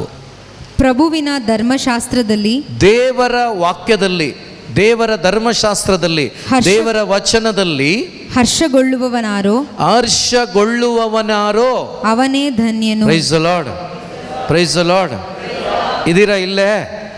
ಇದೀರಾ? ಸೊ ಇಲ್ಲಿ ದೇವರು ಏನು ಹೇಳ್ತಿದ್ದಾರೆ ಅಂದರೆ, ದೇವರ ಮಾತಿನಲ್ಲಿ ಹರ್ಷ ಯಾರುಗೊಳ್ತಾರೋ ಅವರೇ ಧನ್ಯರು. ನಮ್ಮ ಲೆಕ್ಕದಲ್ಲಿ ಧನ್ಯರು ಯಾರು ಹೇಳಿ? ಯಾರು? ಒಳ್ಳೆ ಮನೆ ಇರೋರು, ಒಳ್ಳೆ ಕಾರ್ ಇರೋರು, ಒಳ್ಳೆ ಐಶ್ವರ್ಯ, ಒಳ್ಳೆ ಸೌಂದರ್ಯ, ಒಳ್ಳೆ ಕೆಲಸ, ಇದೆಲ್ಲ ಇರೋರು ನಮ್ಮ ಲೆಕ್ಕದಲ್ಲಿ ಧನ್ಯರು. ಅದರಲ್ಲೂ ಗೌರ್ಮೆಂಟ್ ಕೆಲಸ ಇದ್ದರೆ, ಓ ಸೂಪರಪ್ಪ, ಇವರು ಸೆಟ್ಲಪ್ಪ. Praise the Lord. Hallelujah, hallelujah, hallelujah, hallelujah, hallelujah. ಸುಮಾರು ಜನ ಮಗಳಿಗೆ ಮದುವೆ ಮಾಡುವಾಗ ಫಸ್ಟ್ ತಲೆಯಲ್ಲಿ ಬರೋದು ಅದೇ ಅವರಿಗೆ. ಏನಂತ? ಕೆಲಸ ಏನು? ಗೌರ್ಮೆಂಟ್ ಕೆಲಸನ ಅಂತ. ಆ ಗೌರ್ಮೆಂಟ್ ಎಲ್ಲಿ ಸೇರಿಸ್ತಾರೋ ಗೊತ್ತಾಗಲ್ಲ. Price the Lord. ಹಲ್ಲೆಲೂಯಾ. ಪ್ರಿಯ ಸಹೋದರ ಸಹೋದರಿ, ಇಲ್ಲಿ ಸೆಟ್ಲ್ ಮಾಡೋದನ್ನು ಯೋಚನೆ ಮಾಡಬೇಡಿ. ನೀವು ಇಲ್ಲಿ ಸೆಟ್ಲ್ ಆಗಬೇಡಿ. ನಮ್ಮೆಲ್ರಿಗೂ ಸೆಟ್ಲ್ ಮಾಡಿದ್ದಾರೆ ದೇವರು. ನಮ್ಮೆಲ್ಲರ ಒರಿಜಿನಲ್ ಪ್ಲೇಸ್ ಈ ಲೋಕ ಅಲ್ಲ. ನಮ್ಮೆಲ್ಲರ ಒರಿಜಿನಲ್ ಪ್ಲೇಸ್ ಎಲ್ಲಿದೆ? ಪರಲೋಕ ರಾಜ್ಯ, ಸ್ವರ್ಗ ರಾಜ್ಯ. ಸೊ ಅದರಿಂದ ಧನ್ಯರು ಯಾರು ಅಂತ ಇಲ್ಲಿ ದೇವರ ವಾಕ್ಯ ಹೇಳ್ತಾ ಇದೆ ಅಂದರೆ, ಪ್ರಭುವಿನ ಧರ್ಮಶಾಸ್ತ್ರದಲ್ಲಿ, ದೇವರ ಮಾತುಗಳಲ್ಲಿ. ಅದಕ್ಕೆ ಪೇತ್ರ ಹೇಳಿದ್ದು ಏನಂತ? ನೀವು ಕೂಡ ಹೋಗ್ಬೇಕಂತಿದ್ದೀರಾ ಅಂತ ಯೇಸು ಹೇಳುವಾಗ, ಅಯ್ಯೋ ನಾನು ಹೋಗುವುದಾದರೂ ಯಾರ ಬಳಿಗೆ? ಯಾಕೆಂದರೆ ಜೀವ ಕೊಡುವ ವಾಕ್ಯ ಇರುವುದು ನಿಮ್ಮಲ್ಲೇ. ಪ್ರಿಯರೇ, ಈ ಲೋಕದಲ್ಲಿ ಯಾವ ಅಪ್ಪನ ಹತ್ರನೂ, ಯಾವ ಅಮ್ಮನ ಹತ್ರನೂ, ಯಾವ ಬ್ರದರ್ ಹತ್ರನೂ, ಯಾವ ಪಾಸ್ಟರ್ ಹತ್ರನೂ, ಯಾವ ಮನುಷ್ಯನ ಹತ್ರನೂ ಜೀವ ಕೊಡುವ ಮಾತು ಇಲ್ಲ. ಜೀವ ಕೊಡುವ ಮಾತು ಒಂದು ಇದೆ ಅಂದರೆ ಅದು ಯಾರದ್ರ? ಯೇಸು ಹತ್ರ ಮಾತ್ರನೇ. Price the Lord, praise the lord. ಹಾಗಾದರೆ ನೀವು ಯಾರನ್ನ ನಂಬಬೇಕು? ಯಾರನ್ನ? ಈ ಬೇರೆ ಯಾರ ಹತ್ರನೂ ಇಲ್ಲ, ನನ್ನ ಹತ್ರನೂ ಇಲ್ಲ. Praise the Lord. ಈಗ ನಾನು ಹೇಳ್ತಾ ಇರೋ ಮಾತುಗಳೆಲ್ಲ ನಂದಲ್ಲ, ಯಾರ್ದು? ಯೇಸುದು. ಆದ್ದರಿಂದ ನಿಮ್ಮ ಭರವಸೆ, ನಿಮ್ಮ ವಿಶ್ವಾಸ, ನಿಮ್ಮ ನಂಬಿಕೆ ದೇವರ ವಾಕ್ಯದಲ್ಲಿದ್ದಾಗ ನೀವು ಯಾವತ್ತೂ ನಷ್ಟಪಟ್ಟು ಹೋಗೋದಿಲ್ಲ. Price the Lord. Hallelujah. So ಅದರಿಂದ ದೇವರ ವಾಕ್ಯಗಳನ್ನು ಚೆನ್ನಾಗಿ ಕೇಳಿಸ್ಕೊಳ್ಳಿ, ನಿಮ್ಮ ಹೃದಯದಲ್ಲಿ ತುಂಬಿಸ್ಕೊಳ್ಳಿ. ಸೊ ಅದರಿಂದ ಓದೋಣ ವಾಕ್ಯವನ್ನು. ಪ್ರಭುವಿನ ಧರ್ಮಶಾಸ್ತ್ರದಲ್ಲಿ ಹರ್ಷಗೊಳ್ಳುವವನಾರೋ, ದೇವರ ವಾಕ್ಯದಲ್ಲಿ ಹರ್ಷಗೊಳ್ಳುವವನಾರೋ ಅವನೇ ಧನ್ಯನು. ಯಾರು ಧನ್ಯನು? ದೇವರ ವಾಕ್ಯದಲ್ಲಿ ಹರ್ಷಗೊಳ್ಳುವವನಾರೋ ಅವನೇ. ಇವತ್ತು ದೇವರ ವಾಕ್ಯದಲ್ಲಿ ಹರ್ಷ ಇದೆಯಾ ನಮಗೆ? ಸುಮ್ಮನೆ ಹೇಳೋದು ನಾವೆಲ್ಲ. Praise the Lord. Hallelujah, hallelujah, hallelujah. ಈ ಹರ್ಷ ಯಾರಿಗಿತ್ತು ಅಂದರೆ ದಾವೀದನಿಗಿತ್ತು, ಯೆರೆಮೀಯನಿಗಿತ್ತು. Praise the Lord. ಅದಕ್ಕೆ ಆತ ಹೇಳಿದ್ದು, ನಿನ್ನ ವಾಕ್ಯಗಳು ನನಗೆ ಸಿಕ್ತು, ಅದನ್ನು ಹಾಗೆಯೇ ನಾನು ನುಂಗಿಬಿಟ್ಟೆನು. ಆ ವಾಕ್ಯ ನನಗೆ ಹೃದಯಕ್ಕೆ ಹರ್ಷವನ್ನು, ಆನಂದವನ್ನು ತಂದುಕೊಡ್ತು. ದಾವೀದ ಏನು ಹೇಳ್ತಾನೆ? ಆತನ ಪ್ರೀತಿಯನ್ನು ಸವಿದು ನೋಡಿ. ಆತನ ವಾಕ್ಯದಲ್ಲಿ ಜೇನುತುಪ್ಪಕ್ಕಿಂತಲೂ ಮಿಗಿಲಾದ ರುಚಿ ಇದೆ. ಹಲ್ಲೆಲೂಯಾ. ಇವತ್ತು ನಾವು ಹೇಳ್ತೀವ ಹಂಗೆ? ಹೇಳೋಕ್ಕಾಗ್ತಿದೆಯಾ? ಆಗ್ಬೇಕು ನಮಗೆ. Price the Lord. Praise the Lord. So ಅದರಿಂದ ಇಲ್ಲಿ ಧರ್ಮಶಾಸ್ತ್ರದಲ್ಲಿ ಹರ್ಷಗೊಳ್ಳುವವನಾರೋ ಅವನೇ ಧನ್ಯನು. ಹಗಲಿರುಳೆನ್ನದೆ ಹಗಲು ಮತ್ತು ಇರುಳು ಎನ್ನದೆ ಅದನ್ನೇ ಧ್ಯಾನಿಸುತ್ತಿರುವವನಾರೋ. ಯಾವುದನ್ನ? ಧರ್ಮಶಾಸ್ತ್ರ. ಧರ್ಮಶಾಸ್ತ್ರವನ್ನ ಅಥವಾ ಯೇಸುವನ್ನ ಧ್ಯಾನಿಸುವವನಾರೋ ಅವನೇ ಧನ್ಯನು. ಹೇಗೆ ಧ್ಯಾನಿಸೋದು? ಹಗಲಿರುಳು ರಾತ್ರಿ ಎಲ್ಲ ಗೊರಕೆ ಹೊಡಿಬೇಕು. Price the lord. ಹೇಗೆ ಧ್ಯಾನಿಸೋದು ಹಗಲಿರುಳು? Price the Lord. ಹಲ್ಲೆಲೂಯಾ. ಹಗಲಿರುಳು ಧ್ಯಾನಿಸೋದು ಅಂದರೆ ಪ್ರಿಯರೇ, ದಯವಿಟ್ಟು ಅರ್ಥ ಮಾಡ್ಕೊಳ್ಳಿ. ಇಲ್ಲಿ ನಾವು ಇವತ್ತು ದೇವರ ವಾಕ್ಯ ಕೇಳಿಸ್ಕೊತಾ ಇದ್ದೀವಿ. ಇವತ್ತು ಪೂರ್ತಿ ನೀವು ದೇವರ ವಾಕ್ಯ ಕೇಳಿಸ್ಕೊತೀರಾ. ಕೇಳಿಸ್ಕೊಂಡು ಮನೆಗೋದ್ಮೇಲೆ ಅದನ್ನು ಮರಿಬಾರ್ದು. ಯಾವ ರೀತಿ ಅಂದರೆ, ಉದಾಹರಣೆಗೆ ಒಂದು ಎಂಗೇಜ್ಮೆಂಟ್ ಆದ ಯುವಕ ಯುವತಿ, price the Lord, praise the lord, ಮದುವೆ ಆಗಿಲ್ಲ. ಏನಾಗಿದೆ? ಎಂಗೇಜ್ಮೆಂಟ್ ಆಗಿದೆ. ಎಂಗೇಜ್ಮೆಂಟ್ ಆದಮೇಲೆ ಇಬ್ಬರು ಒಂದೇ ಮನೇಲಿ ಇರ್ತಾರೆ, ಬೇರೆ ಬೇರೆ ಮನೇಲಿ ಇರ್ತಾರೆ. ಅವ್ರ ಮನೇಲಿ ಅವ್ರು ಇರ್ತಾರೆ, ಇವ್ರ ಮನೇಲಿ ಇವರು ಇರ್ತಾರೆ. Price the Lord, praise the lord. ಧರ್ಮಶಾಸ್ತ್ರದಲ್ಲಿ ಹರ್ಷಗೊಳ್ಳುವವನ್ಯಾರೋ, ಹಗಲಿರುಳೆನ್ನದೆ ಅದನ್ನು ಧ್ಯಾನಿಸುವವನ್ಯಾರೋ ಅವನೇ ಧನ್ಯನು. ಅಂದರೆ ಎಂಗೇಜ್ಮೆಂಟ್ ಆದ ಈ ಯುವಕ ಯುವತಿ, ಹುಡುಗನ ಮನೇಲಿ ಇರ್ತಾನೆ, ಹುಡುಗಿ ಮನೇಲಿ ಇರ್ತಾಳೆ. Price the lord. ಆದರೆ ಇವರಿಗೆ ರಿಂಗ್ ಹಾಕಿರ್ತಾರಲ್ವ, ಇಬ್ಬರು ಮದುವೆ ಮಾಡ್ಕೋಬೇಕು ಅಂತ ಪ್ಲ್ಯಾನ್ ಆಗಿ ಎಂಗೇಜ್ಮೆಂಟ್ ಆಗಿರುತ್ತೆ. ಮದುವೆ ಆಗಿಲ್ಲ ಇನ್ನು. ಆ ಹುಡುಗಿ ಅವ್ರ ಮನೆಯಲ್ಲಿ ಏನು ಮಾಡ್ತಿರ್ತಾಳೆ ಅಂದರೆ, ಅವಳು ಏನೇ ಕೆಲಸ ಮಾಡಬೇಕಾದ್ರೂ ಯಾರನ್ನ ನೆನೆಸ್ಕೊಂಡಿರ್ತಾಳೆ? ಆ ಹುಡುಗನನ್ನು. ಯಾರನ್ನ? ಈ ಹುಡುಗ ಯಾರನ್ನ ಧ್ಯಾನ ಮಾಡ್ತಿರ್ತಾನೆ? ಆ ಹುಡುಗಿನ. ಇದೇ ನಾವು ಮಾಡಬೇಕು. ನೀವು ಎಂಗೇಜ್ಮೆಂಟ್ ಮಾಡ್ಕೊಬಿಟ್ಟಿದ್ದೀವಿ, ಶರೀರದಲ್ಲಲ್ಲ, ಆತ್ಮದಲ್ಲಿ. ಬ್ಯಾಪ್ಟಿಸಮಲ್ಲಿ ನಾವು ಮಾಡ್ಕೊಂಡಿದ್ದೀವಿ ಎಂಗೇಜ್ಮೆಂಟನ್ನು. ಆದರೆ ನಮ್ಗೆ ಅದರ ಅರ್ಥ ಗೊತ್ತಾಗಿಲ್ಲ ಅಷ್ಟೇ, ಅದರ ಅರಿವಿಲ್ಲ ಅಷ್ಟೇ. ನನಗೂ ನಿಮಗೂ ನಿಜವಾದ ಮಧುವಣಿಗ ಯಾರು ಅಂದರೆ ಯೇಸು ಸ್ವಾಮಿ. Praise the Lord. ನನ್ನ ಮತ್ತು ನಿಮ್ಮ ಆತ್ಮದ ಮಧುವಣಿಗ ಯಾರು? ಯೇಸು ಸ್ವಾಮಿ. ಅವರನ್ನು ಯಾವಾಗಲೂ ಧ್ಯಾನಿಸ್ತಾ ಇದ್ದರೆ ನಿಮ್ಮ ಒಳಗಡೆ ಹರ್ಷಕ್ಕೆ, ಆನಂದಕ್ಕೆ, ಸಮಾಧಾನಕ್ಕೆ, ನೆಮ್ಮದಿಗೆ ಕೊರತೆ ಇರೋದಿಲ್ಲ. Price the lord. ಬಟ್ ನಾವು ಧ್ಯಾನಿಸ್ತೀವಾ? ಇಲ್ಲ. ಚರ್ಚಲ್ಲಿ ಬಂದು 1 ಗಂಟೆ ಇರೋದೇನೋ, ಅದು ಕಷ್ಟವಾಗಿ. ಇನ್ನು ಮನೆಗೆ ಹೋದ್ಮೇಲೆ ನಮ್ಮನ್ನು ಹಿಡಿಯೋರೇ ಯಾರೂ ಇರಲ್ಲ. ಟಿ ವಿನೇ ಬಾಸಲ್ಲಿ. Praise the Lord. ನಮ್ಮ ಮೊಬೈಲೇ ಬಾಸಲ್ಲಿ. ಹಲ್ಲೆಲೂಯಾ. ಆ ರೀತಿ ಇದ್ದರೆ ಏನು ಪ್ರಯೋಜನಕ್ಕೆ ಬರೋದಿಲ್ಲ ಪ್ರಿಯರೇ. ಸೊ ಅದರಿಂದ ಇಲ್ಲಿ ವಾಕ್ಯ ಹೇಳ್ತದೆ, ಈ ಲೋಕದಲ್ಲಿ ಯಾರೇ ಆಗಿರ್ಬೋದು, ಯಾವ ಮನುಷ್ಯನೇ ಆಗಿರ್ಬೋದು, ಹಗಲು ಇರುಳು ಎನ್ನದೆ ದೇವರ ವಾಕ್ಯವನ್ನು ಯಾರು ಧ್ಯಾನಿಸ್ತಾರೋ. ಸಾರಿ ಡಿಸ್ಟರ್ಬ್ ಮಾಡೋದಕ್ಕೆ, ಪಾಪ ಸಂಗತನ ಮಾಡೋಕ್ಕೆ ಗುರುಗಳಿದ್ದಾರೆ ಹಿಂದೆ. ಎಲ್ಲರೂ ಒಟ್ಟಿಗೆ ಹೋಗ್ಬೇಡಿ, ಒಬ್ಬರು ಹೋಗಿ ಒಬ್ಬರು ಬರ್ರಿ, ಪಾಪ ಸಂಗತನ ಮಾಡ್ಕೊಳ್ಳಿ. ಆಯಿತು, ಫಾದರ್ ಕುಂತಿದ್ದಾರೆ. Thank you. Sorry. Thank you. Praise the Lord. Hallelujah. So ಆ ರೀತಿ ಧ್ಯಾನ ಮಾಡೋದಂದರೆ ಅದೇನೆ, ಓಕೆನಾ? ಆ ರೀತಿ ನೀವು ಯೇಸುವನ್ನು ಧ್ಯಾನ ಮಾಡ್ತಾ ಇದ್ದರೆ, ನೀವು ಕಾಡಲ್ಲಿದ್ದರೂ ಕೂಡ ನಿಮಗೆ ಭಯ ಇರೋದಿಲ್ಲ. ನೀವೆಂಥ ಪರಿಸ್ಥಿತಿಯಲ್ಲಿದ್ದರೂ ಕೂಡ ನಿಮಗೆ ಚಿಂತೆ ಇರೋದಿಲ್ಲ. ಯಾಕಂದರೆ ನಿಮ್ಮ ಧ್ಯಾನ ಯೇಸುವಾಗಿರ್ತಾರೆ. ಅವ್ರನ್ನ ಧ್ಯಾನಿಸುವಾಗ ನಿಮ್ಮ ಒಳಗಡೆ ಆ ಪವಿತ್ರ ಆತ್ಮನ ಚಲನೆ ಇರುತ್ತೆ, ಅವರ ಸಾನ್ನಿಧ್ಯ ಇರುತ್ತೆ. ಅವರ ಪ್ರಸನ್ನತೆಯಲ್ಲಿ ನೀವು ಅನುಭವಿಸ್ಲಿಕ್ಕೆ, ಅವರ ಪ್ರಸನ್ನತೆಯಲ್ಲಿರುವಾಗ ಯಾವ ರೀತಿಯ ಕೊರತೆ ಇದ್ದರೂ ಕೂಡ ಅದು ಕೊರತೆ ಅನಿಸೋದಿಲ್ಲ. ಆದ್ದರಿಂದನೇ ಇಲ್ಲಿ ಹೇಳ್ತಾ ಇರೋದು, ಹಗಲಿರುಳೆನ್ನದೆ ಧ್ಯಾನಿಸುವವನ್ಯಾರೋ ಅವನು ಧನ್ಯನು. ಅವನು ಹೇಗಿರ್ತಾನಂತೆ ಕೂಡ ವಾಕ್ಯ ಹೇಳುತ್ತೆ. ಮುಂದುವರಿಸಿ. ನದಿಯ ಬದಿಯಲ್ಲೇ ಬೆಳೆದಿಹ ಮರದಂತೆ, ನದಿಯ ಬದಿಯಲ್ಲಿ ಬೆಳೆದಿಹ ಮರದಂತೆ, ಸಕಾಲಕ್ಕೆ ಫಲವೀವ ವೃಕ್ಷದಂತೆ, ಸಕಾಲಕ್ಕೆ ಫಲವೀವ ವೃಕ್ಷದಂತೆ, ಎಲೆಬಾಡದೆ ಪಸರಿರುವ ತರುವಂತೆ, ಎಲೆಬಾಡದೆ ಪಸರಿರುವ ತರುವಂತೆ, ಸಿಗುವುದು ಅವನ ಕಾರ್ಯಗಳಿಗೆ ಸಫಲತೆ, ಸಿಗುವುದು ಅವನ ಕಾರ್ಯಗಳಿಗೆ ಸಫಲತೆ. Hallelujah, hallelujah. ಸೊ ನೀವೆಲ್ಲ ಒಳ್ಳೆ ಜಾಗದಲ್ಲಿದ್ದೀರಾ. ಇಲ್ಲಿಂದ ಕಾಣಿಸ್ತಾ ಇದೆ ಏನು? ಡ್ಯಾಮ್. ಆ ಡ್ಯಾಮ್ ಸ್ವಲ್ಪ ಆ ಕಡೆ ಈ ಕಡೆ ನೀರು ಮಧ್ಯದಲ್ಲಿ ಬರ್ತಾ ಇದೆ ಅಲ್ವಾ? ಆ ಕಡೆ ಈ ಕಡೆ ಏನಿದೆ? ಮರಗಳಿದೆ. ಅದು ಒಣಗೋಗಿದೆಯಾ, ಹಸಿರಾಗಿದೆಯಾ? ಅದು ಹಸಿರಾಗಿರ್ಲಿಕ್ಕೆ ಕಾರಣ ಏನು? ನೀರು. ಇಲ್ಲಿಂದ ಒಂದು 10 ಕಿಲೋಮೀಟ್ರ್ ಮೇನ್ ರೋಡ್ಗೆ ಹೋಗೋಣ. ಆ ಕಡೆನೂ ಮರಗಳಿದೆ, ಈ ಕಡೆನೂ ಮರ ಇದೆ. ಅದು ಹಸಿರಾಗಿದೆಯಾ? ಯಾಕೆ? ನೀರಿಲ್ಲ. ಆದರೆ ಇಲ್ಲಿ ಆ ಒಂದು ನೀರು ಹರಿತಾ ಇರುವ ಕಾರಣ ಆಚೆ ಈಚೆ ಇರುವಂಥ ಮರಗಳು ಅದು ಹಸಿರಾಗಿದೆ. ಕಾರಣ ಆ ಮರದ ಬುಡಕ್ಕೆ ಬೇರಿಗೆ ಬೇಕಾದಂಥ ನೀರು ಸಿಗ್ತಾ ಇದೆ ಯಾವಾಗಲೂ.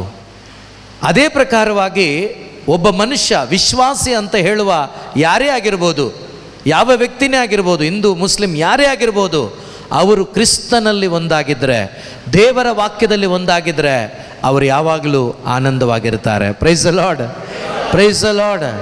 ಅವ್ರು ಯಾವಾಗಲೂ ಏನಾಗಿರ್ತಾರೆ? ಆನಂದವಾಗಿರ್ತಾರೆ. ಯಾರ ಜೊತೆ ಇದ್ದರೆ? ಯೇಸುವಿನ ಜೊತೆ ಇದ್ದರೆ. ಅದೇ ಆ ವಾಕ್ಯ. ಯಾರು ಆ ನದಿಯ ಬದಿಯಲ್ಲಿರ್ತಾರೋ, ಯಾವ ರೀತಿ ನದಿಯ ಬದಿಯಲ್ಲಿರ್ತಕ್ಕಂಥ ಮರಗಳು ಯಾವಾಗಲೂ ಹಸಿರಾಗಿರ್ತದೋ ಅದೇ ಪ್ರಕಾರವಾಗಿ ಕ್ರಿಸ್ತನಲ್ಲಿ ಯಾರಿರ್ತಾರೋ ಅವರು ಯಾವಾಗಲೂ ಹಸಿರಾಗಿರ್ತಾರೆ. ಅಂದರೆ ಅವರು ಹೃದಯದಲ್ಲಿ ಸಮೃದ್ಧಿಯಾಗಿರ್ತಾರೆ. ನೋಡಿ, ಸಮೃದ್ಧಿ, ಆಶೀರ್ವಾದ ಅಂತೇಳಿದ್ರೆ, ನಮ್ಮ ತಲೆಯಲ್ಲಿ ಆಶೀರ್ವಾದ ಅಂತೇಳಿದ್ರೆ ಲೋಕದ ನೆನಪು ಬಂದ್ಬಿಡುತ್ತೆ. ಒಳ್ಳೆ ಮನೆ, ಒಳ್ಳೆ ಹೆಂಡತಿ, ಒಳ್ಳೆ ಗಂಡ, ಒಳ್ಳೆ ಮಕ್ಕಳು, ಆ ಥರ ಏನೂ ಇಲ್ಲ ಬಿಡಿ. Price the Lord, hallelujah. ಮನೆಗೆ ಹೋಗೋಕ್ಕೂ ಕಷ್ಟ ಆಗುತ್ತೆ ಒಂದೊಂದು ಸಾರಿ, ಅಲ್ವಾ ಅಲ್ವಾ? Price the Lord, praise the Lord. So ಒಳ್ಳೆ ಮನೆ, ಇದ್ಯಾವುದು ಆಶೀರ್ವಾದ ಅಲ್ಲ. ಕಾರು ಆಶೀರ್ವಾದ ಅಲ್ಲ, ದುಡ್ಡು ಆಶೀರ್ವಾದ, ಇದ್ಯಾವುದು ಆಶೀರ್ವಾದ ಅಲ್ಲ. ಕ್ರಿಸ್ತನೊಂದಿಗೆ ನೀನಿದ್ರೆ ಕ್ರಿಸ್ತನಿಂದ ಸಿಗುತ್ತಲ್ಲ ಆನಂದ, ಅದೇ ಆಶೀರ್ವಾದ. ಕ್ರಿಸ್ತನಿಂದ ಸಮಾಧಾನ ಸಿಗುತ್ತಲ್ಲ, ಅದೇ ಆನಂದ. Praise the Lord, hallelujah. ಈ ಹೃದಯದ ಆನಂದ ಮನುಷ್ಯನಿಗೆ ಕೊಡೋಕ್ಕಾಗತ್ತಾ? ಹೋಗ್ಲಿ, ನಿನ್ನ ಗಂಡನಿಗೆ ಕೊಡೋಕ್ಕಾಗತ್ತಾ? ಹಲೋ, ಭಯ ಹೇಳೋಕ್ಕೆ, ಗಂಡ ಇಲ್ಲೇ ಇದ್ದಾರ ಅಂತನಾ? Price the lord. ಹೆಂಡ್ತಿ ಕೊಡೋಕ್ಕಾಗತ್ತಾ? ನಿಮ್ಮನ್ನೇ ಕೇಳ್ತಾರದು ನಾನು. ಕ್ರಿಸ್ತ ಕೊಡುವ ಆನಂದವನ್ನು ಗಂಡ ಕೊಡೋಕ್ಕಾಗತ್ತಾ? ಹೆಂಡ್ತಿ ಕೊಡೋಕ್ಕಾಗತ್ತಾ? ಹೋಗ್ಲಿ, ಮಕ್ಕಳು ಕೊಡೋಕ್ಕಾಗತ್ತಾ? ಈ ಲೋಕದಲ್ಲಿ ಯಾವುದೋ ಮನುಷ್ಯ ಕೊಡೋಕ್ಕಾಗತ್ತಾ? ಆದರೂ ನಾವು ದರಿದ್ರ ಅವ್ರ ಜೊತೆನೇ ಇರ್ತೀವಿ. ಬಿಟ್ಬಿಡಿ ಅಂತ ಹೇಳ್ತಾ ಇಲ್ಲ ನಾವು, ಅವ್ರನ್ನೇ ನಂಬ್ಕೊಂಡು ಬದುಕ್ತೀವಿ ಅಂತ. Price the Lord, hallelujah. ಇವರಿಂದ ಸಮಾಧಾನ ಸಿಗಲ್ಲ, ಯೇಸುವಿನಿಂದನೇ ಸಿಗೋದು ಅಂತ ಕೇಳಿಸ್ಕೊತೀವಿ. ಆದರೆ ಬದುಕೋದು ಯಾರ ಜೊತೆ? ಅವ್ರ ಜೊತೆನೆ ಬದುಕಿ ನೀವು. ಆದರೆ ನಿಮ್ಮ ಸತ್ಸಂಬಂಧ ಯಾರೊಂದಿಗೆ ಇರಬೇಕು? ಯೇಸುವಿನೊಂದಿಗೆ. ಆಗ ನಿಮ್ಮ ಒಳಗಡೆ ಸಮಾಧಾನ ಇರುತ್ತೆ. ಆಗ ನಿನ್ನ ಕುಟುಂಬದಲ್ಲಿ ನಿನ್ನ ಗಂಡನಿಗೆ, ಮಕ್ಕಳಿಗೆ ನಿನ್ನ ಸಮಾಧಾನ ಅಲ್ಲ, ಕ್ರಿಸ್ತೇಸುವಿನ ಸಮಾಧಾನವನ್ನು ಅವ್ರಿಗೆ ಕೊಡಲಿಕ್ಕಾಗತ್ತೆ. Hallelujah, hallelujah, hallelujah, hallelujah. ನೋಡಿ, ನಿಮ್ಮ ಜೀವನ ಆನಂದವಾಗಿರಬೇಕಾ, ಸಮಾಧಾನವಾಗಿರಬೇಕಾ, ನೆಮ್ಮದಿಯಾಗಿರಬೇಕಾ? ಈ ಧ್ಯಾನದಲ್ಲಿ ಒಂದೇ ಒಂದು ಮಾಡಿ, ನನಗೆ ಯೇಸು ಬೇಕು. ಯಾರು ಬೇಕು? ಯಾರು ಬೇಕು? ಮನೆಯಿಂದ ಬರುವಾಗ ಸುಮಾರು ಯೋಚನೆಗಳು ಮಾಡ್ಕೊಂಡು ಬಂದಿದ್ರೇನೋ ಗೊತ್ತಿಲ್ಲ. ಅದಕ್ಕಾಗಿ ಪ್ರಾರ್ಥನೆ ಮಾಡೋಣ, ಇದಕ್ಕಾಗಿ ಪ್ರಾರ್ಥನೆ ಮಾಡೋಣ, ಇದನ್ನು ಕೇಳೋಣ, ಅದನ್ನು ಕೇಳೋಣ ಅಂತ ಪ್ಲ್ಯಾನ್ ಮಾಡ್ಕೊಂಡು ಬಂದಿದ್ರೇನೋ ಗೊತ್ತಿಲ್ಲ. ಅದೆಲ್ಲ ಸೈಡ್ಗೆ ಹಾಕಿ. ಒಂದು ವೇಳೆ ನಿಮಗೆ ಕೊರತೆ, ಒಂದು ರೋಗ ಅಂತ ಇಟ್ಕೊಳ್ಳೋಣ. ಆ ರೋಗ ಸೌಖ್ಯ ಸಿಕ್ತು ಇವತ್ತು ಪ್ರಾರ್ಥನೆಯಲ್ಲಿ. Price the Lord, praise the Lord, praise the lord. ಆ ಸೌಖ್ಯ ಸಿಕ್ಕಿದ್ದು ಶರೀರಕ್ಕೆ. ನಿಮ್ಮ ಆತ್ಮದಲ್ಲಿ ಆನಂದ ಏನಾದರೂ ಸಿಗುತ್ತಾ? ಅದರಿಂದ ಸಿಗುತ್ತಾ? ಚಾನ್ಸೇ ಇಲ್ಲ. ನಿಮ್ಮ ಆತ್ಮದ ಆನಂದದಾಯಕ Yesu. Praise the Lord, hallelujah. ಇವತ್ತು ಬರೀ ಶರೀರದ ಆಶೀರ್ವಾದಗಳನ್ನು ಪಡ್ಕೊಂಡು ಅದರಲ್ಲೇ ತೃಪ್ತಿ ಪಡ್ಕೊಂಡು ಜೀವಿಸೋರಿದ್ದಾರೆ. ಅದು ಹೋಗ್ಬಿಟ್ರೆ ಓಡಿ ಬರ್ತಾರೆ, ಮತ್ತೆ ಓಡಿ ಬರ್ತಾರೆ. ಅದು ಬೇಡ. ಅದಕ್ಕೆ ಬದಲಾಗಿ ಏನು ಮಾಡ್ತೀರಾ ಅಂದರೆ, ನಿಮ್ಮ ಹೃದಯದ ಆನಂದದಾಯಕನಾದ ಯೇಸುವನ್ನು ಪಡ್ಕೊಳ್ಳಿ. Hallelujah, hallelujah. ನಿಮ್ಮ ಹೃದಯದಲ್ಲಿ ಯೇಸುವೇ ಬಂದುಬಿಟ್ರೆ ನೀವು ಓಡಿ ಬರುವ ಅವಶ್ಯಕತೆ ಇಲ್ಲ. ನಿನ್ನ ಮನೆಯಲ್ಲಿದ್ದಾಗ ನಿನ್ನ ಒಳಗಡೆ ಯಾರಿದ್ದಾರೆ? ಯಾರಿದ್ದಾರೆ? ಅಲ್ಲೇ ಯೇಸುನ ಕರಿ, ಅಲ್ಲೇ ಅವ್ರನ್ನ ಕೇಳು. Price the lord. ಏನಾದರೂ ಅರ್ಥ ಆಗ್ತಿದೆಯಾ? ಸೊ ಆದ್ದರಿಂದ ಪ್ರಿಯ ಸಹೋದರ ಸಹೋದರಿ, ನಾವು ಒಬ್ಬೊಬ್ಬರು ಕೂಡ ಯಾವ ರೀತಿ ನಮ್ಮ ಜೀವಿತವನ್ನು ಬಿಟ್ಕೊಡ್ಬೇಕು ಅಂದರೆ, ಯಾವ ರೀತಿ ಪೇತ್ರ ಹೇಳ್ತಾನಲ್ವಾ, ನಾವು ಹೋಗುವುದಾದರೂ ಯಾರ ಬಳಿಗೆ? ಜೀವ ಕೊಡುವ ವಾಕ್ಯ ಇರುವುದು ನಿಮ್ಮಲ್ಲೇ, ನಿಮ್ಮಲ್ಲೇ. ಆ ಪೇತ್ರನಿಗೆ ಆ ವಾಕ್ಯದಲ್ಲಿ ಎಷ್ಟು ನಂಬಿಕೆ ಇತ್ತೋ ಗೊತ್ತಿಲ್ಲ. ಯೇಸುವಿನ ಮಾತಿನಲ್ಲಿ ಅದೆಷ್ಟು ಭರವಸೆ ಇತ್ತೋ ಗೊತ್ತಿಲ್ಲ ಪೇತ್ರನಿಗೆ. ಪ್ರಿಯ ಸಹೋದರ ಸಹೋದರಿ, 5ನೇ ಅಧ್ಯಾಯ ನೀವು ಮನೆಗೆ ಹೋಗಿ ಓದಿ ನೋಡಿ.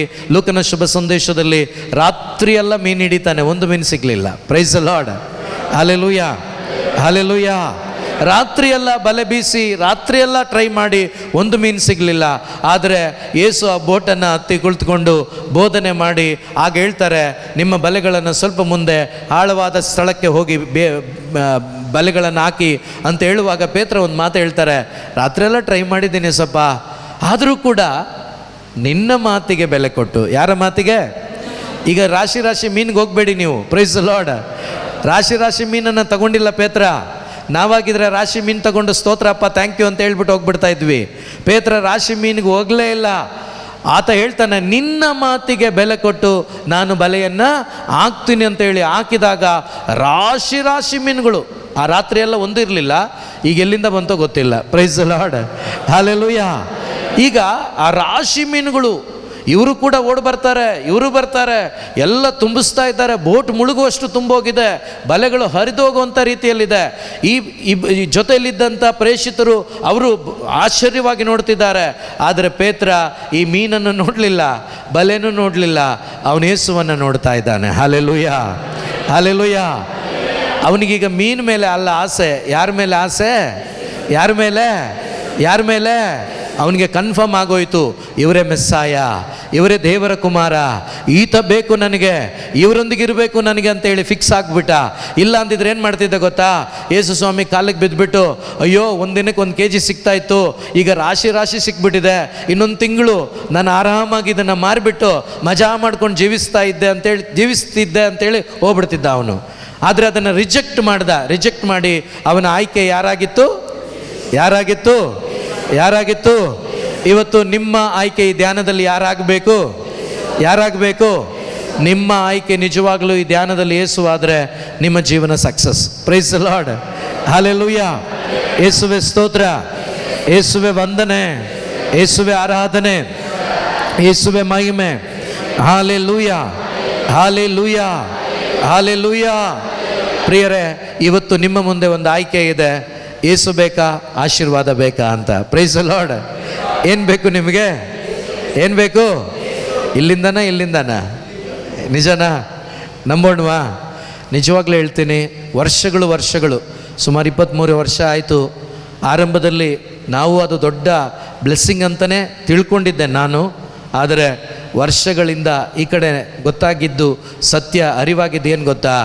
ಈ ಲೋಕದಲ್ಲಿ ಯೇಸುವಿನಿಂದ ಅದೆಂಥ ದೊಡ್ಡ ಏನು ಹೇಳ್ತಾರೆ, ಈ ಶರೀರಕ್ಕೆ ಸಂಬಂಧಪಟ್ಟ ಅದೆಂಥ ಆಶೀರ್ವಾದವಾಗಿರಲಿ, ಅದು ಸಮಾಧಿಗೆ ಹೋಗೋ ತನಕ ಮಾತ್ರನೇ. Praise the Lord, praise the Lord. ಆದರೆ ಯೇಸುವನ್ನು ನಿನ್ನ ಹೃದಯಕ್ಕೆ ನೀನು ಪಡ್ಕೊಳ್ತೀಯಲ್ವಾ, ಅದು ಅಳಿಯೋದೇ ಇಲ್ಲ. ಅದು ಈ ಭೂಮಿಯನ್ನು ಬಿಟ್ಟು ಹೋದ ಮೇಲೂ ಕೂಡ ಕಂಟಿನ್ಯೂ ಆಗುತ್ತೆ ಪರಲೋಕ ರಾಜ್ಯಕ್ಕೆ. ಹಲ್ಲೆಲೂಯಾ. ಅದೇ ನಿತ್ಯ ಜೀವ, ಅದೇ ಯೇಸು ಕೊಡುವಂಥ ದೊಡ್ಡ ಬ್ಲೆಸ್ಸಿಂಗ್. ಆದ್ದರಿಂದ ಇವತ್ತು ನಾವು ಲೋಕದ ಆಶೀರ್ವಾದವನ್ನು ಬದಿಗೊತ್ತೋಣ, ಯೇಸುವನ್ನು ಮಾತ್ರ ಕೇಳೋಣ. ಏಸಪ್ಪ ನೀನು ಬೇಕು ನನಗೆ,